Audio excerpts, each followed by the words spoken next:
So when I first heard of like the 80-20 rule, it was actually as it applies to eating and weight loss. 80% of the time, make sure you're eating whole foods, high protein meals, things like that. And 20% of the time, eat kind of, whatever you want. It's a way of helping people who might be struggling with weight loss just not be so rigid in what they're eating. And the same applies for entrepreneurship or really any type of goal setting or moving towards what we want in life.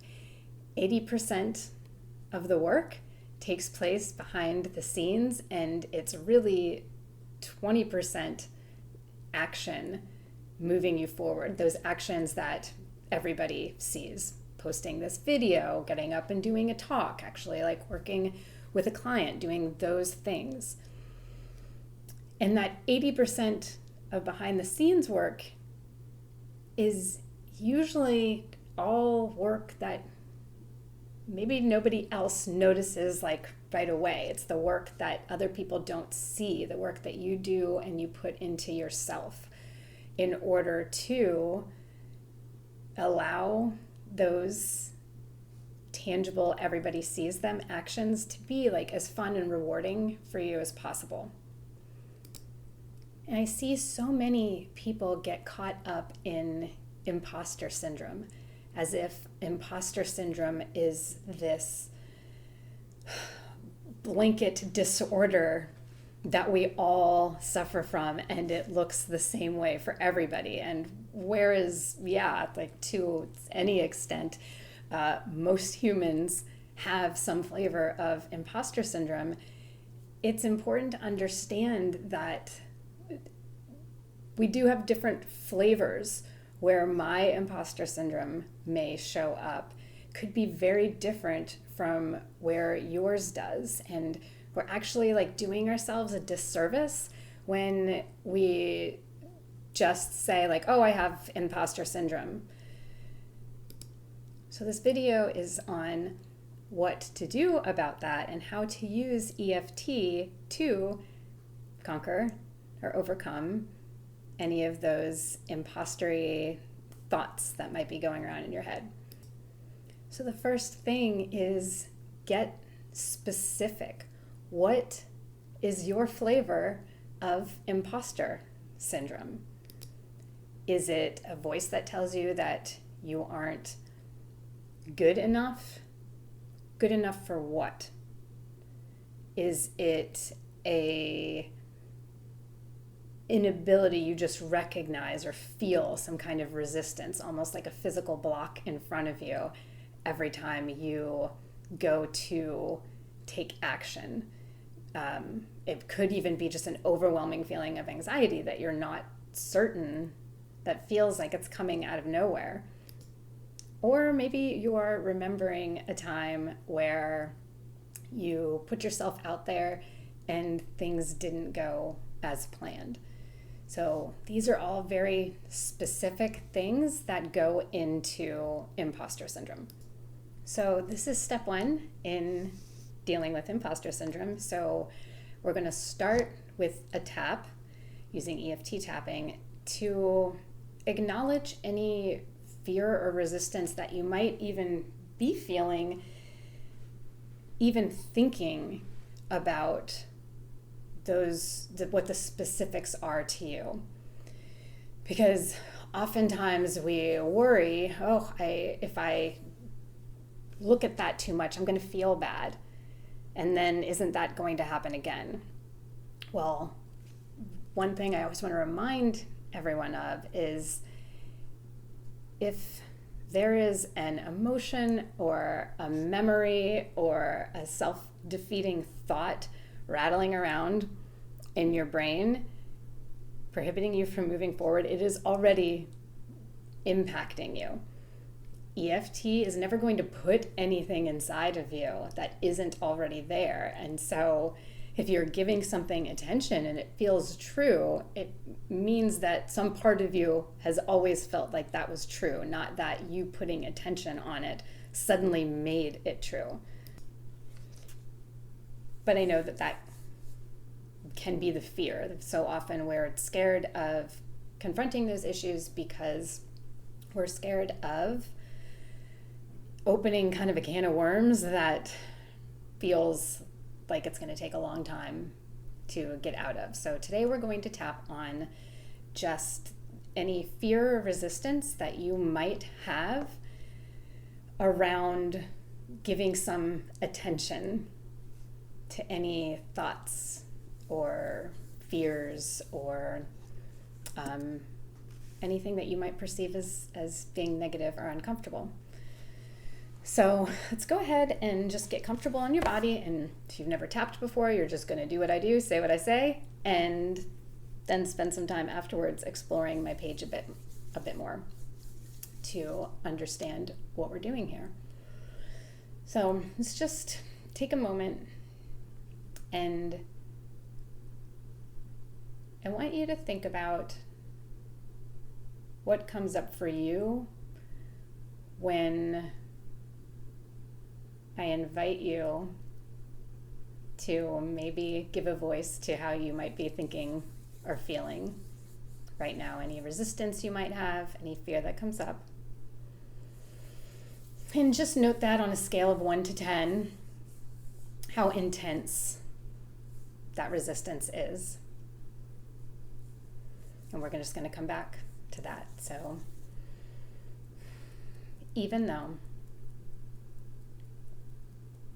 when I think about confronting my imposter syndrome, there's a part of me that doesn't really want to. Because what if it makes me feel worse? What if it derails me? I don't know if I want to give those negative thoughts and feelings any attention. And so I feel this resistance in my body. And if there's a place that you feel that, such as I feel a tightness in my throat, just go ahead and put your attention on that. And right here, right now, I accept myself and honor what I'm feeling. Even though there's a part of me that feels resistant to giving any of my negative thoughts or feelings attention. Because I don't want to feel worse. And isn't that what will happen? Right here, right now, I'm open to exploring this with grace and compassion. And I accept myself and honor what I'm feeling. Even though there's a part of me that doesn't want to put my attention on anything negative. It feels scary to do so. And I'm not sure I want to go there. I'm right here, right now. I'm open to a shift in perspective. And I accept myself and honor what I'm feeling. I'm just going to tap. Sometimes I feel like an imposter. And I don't know that I want to explore any deeper what that might mean for me.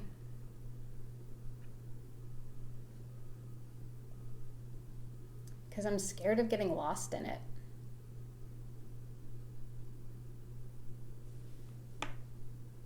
I'm scared something might be true.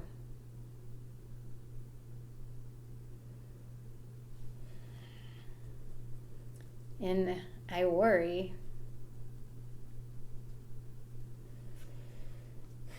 that I'm just going to demotivate myself.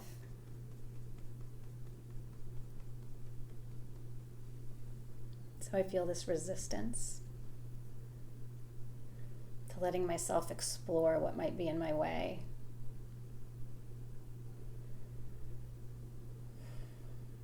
And just note where or what that might be for you. Giving yourself permission to observe that from a place of curiosity, not judgment. And just let yourself tap while putting your attention on whatever that thing is. Letting yourself breathe. And keeping your eyes open. If anything is coming up that might feel intense or emotional, it's all okay. I haven't put a hex on you. EFT isn't not working for you. It's actually doing exactly what it's supposed to.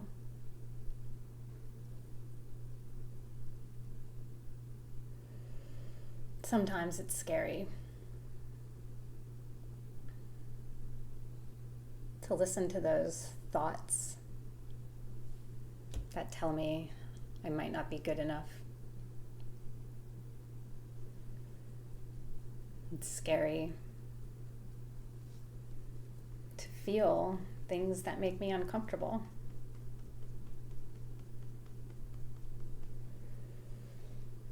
And I'm giving myself permission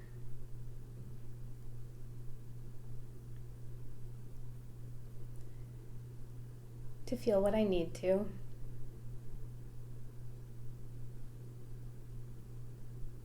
listen deeply,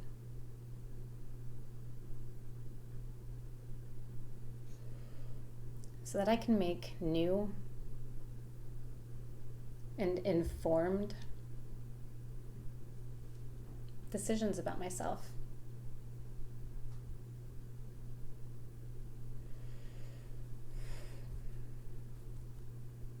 Because that's really all I'm doing.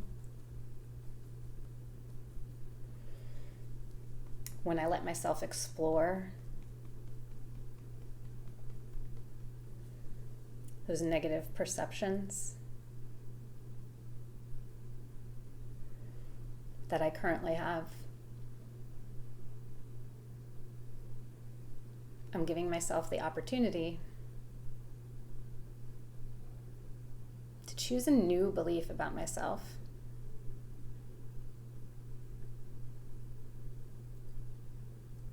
Or to see the truth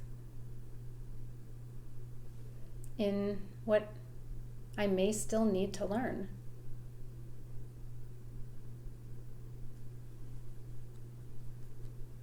Because having more to learn doesn't mean anything has gone wrong here.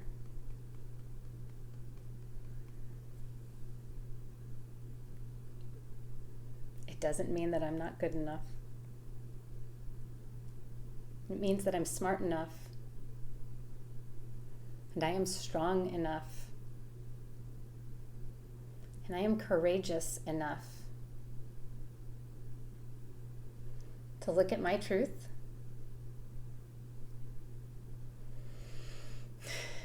and follow where it leads. So I'm giving myself permission to see myself in a new light.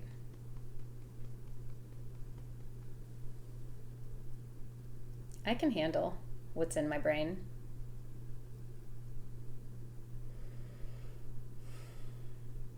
I'm choosing the courage to listen to it, to make new decisions, and kick imposter syndrome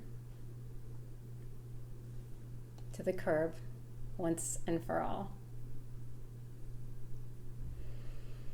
You can slow down your tapping and just check in on that resistance, on where that is for you. What did you make room for now? What are you available to learn about yourself or the world and how you fit in it? Can't wait to hear about it. Let me know in the comments.